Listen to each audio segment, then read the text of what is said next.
Hello नमस्कार, मी स्नेहा तुमचं सगळ्यांचं आणखी एका नवीन व्हिडिओमध्ये खूप मनापासून स्वागत करते।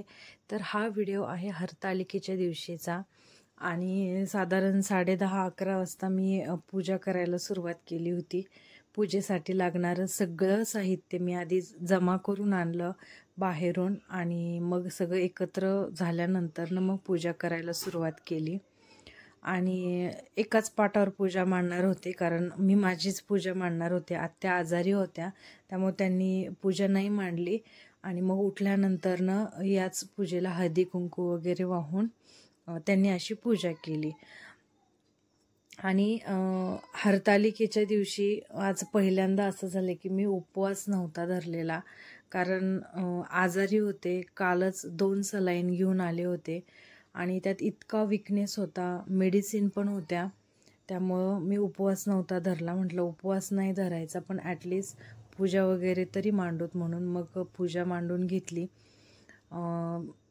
जेवढं काही सगळं साहित्य लागत होतं ते आत्यांना विचारून जमा करून आणलं।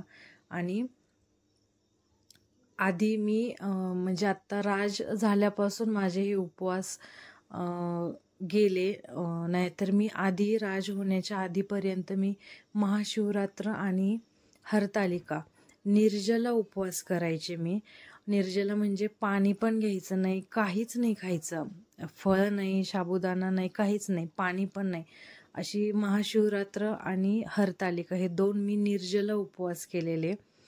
आत्ता राजच्या जन्माच्या आधीपासून किंवा राजच्या जन्मानंतर आता मला इतकं आठवत नाही, पण तेव्हापासून माझे निर्जला व्रत जे आहे तर ते बंद झालं, नाही तर मी आधीपर्यंत तेच करत होते।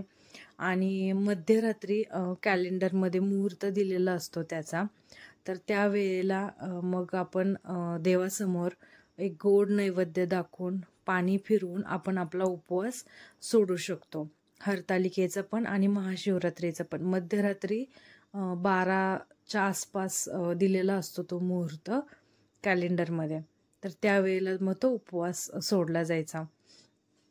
पण आज मी उपवास नव्हता धरला, पण आणि मनात असं वाटत होतं की आधी इतके कडक उपवास केले आणि आज असं झालं, पण ठीक आहे। पूजा मांडून घेतली आणि आधी गणपतीची पूजा करून घेतली। गणपतीला खाली तांदळाची रास मांडली, त्याच्यावरती गणपती बाप्पा ठेवले, त्यानंतर पान सुपारी विडा ठेवला, दुर्वा ठेवल्या, लाल फूल वाहिलं, त्यानंतर महादेवाची पिंड काढून घेतली। आणि पिंड काढण्यासाठी जी रेती वापरली तर ती रामेश्वरची आहे।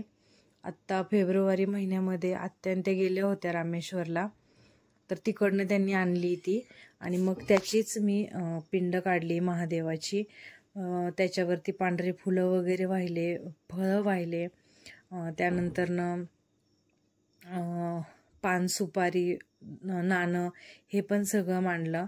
आणि बाजूला जे दिसतंय तर तिथं आत्ता जे फूल मांडलं तर त्या पार्वती माता काढलेल्या आहेत आणि पार्वती मातेला पण फूल वाहिलं, हळदी कुंकू वाहिलं आणि ओटी भरतात पार्वती मातेची। मी असं पूजेमध्ये पाहिलं पण होतं आणि वाचलं पण होतं मी। तर मग मंगळसूत्र, बांगड्या, जो एक सुवासिनींचा साज असतो तो, आणि ओटी भरली जाते, तर एक पीस मांडून ओटी वगैरे भरलेली आहे। तर अशी पूजा मांडली आहे मी। आणि पार्वती मातेने पण हे व्रत इच्छुक पती मिळावा म्हणून रानामध्ये जे काही झाडं पानं फुलं आहेत ते सगळे जमा करूनच ही पूजा केली होती। त्यानंतर सगळी पूजा वगैरे मांडली, समोर एक छानशी रांगोळी काढली। आता या पूजेमध्ये आणखी काय कमी आहे ते मला तुम्ही कमेंटमध्ये सांगा, पण मी जेवढं मला आठवल तेवढं मी सगळं आधी साहित्य जमा करून घेतले की नंतरनं काही विसरायला नको म्हणून। आणि मग नंतरनं रांगोळी काढून घेतली। मला काही एवढी छान रांगोळी येत नाही, पण एक काढली छान रांगोळी।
रांगोळी काढली, महादेवाच्या पिंडीला बेलपत्र वाहिलं, आरती घेतली आणि नमस्कार केला. तर अशी ही हरतालिकेची पूजा मी मांडली.